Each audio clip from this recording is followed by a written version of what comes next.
for many years. And then, of course, I came across another bank in India where they were doing the same thing.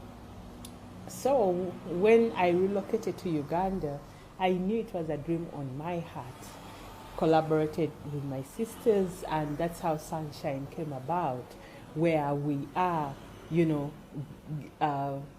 loaning to small business owners micro loans for capital so that they grow, and hopefully I'll start getting reports that they are moving from one level to another, right?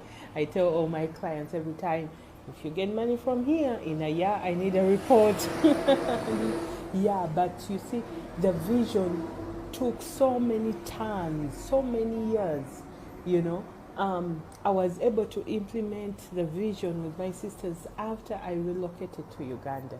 While I was in California, the opportunity, at least for me, wasn't there because I was doing the corporate thing, the corporate job and everything. So I say all that to say, the vision you have and where you are now, they are two different things.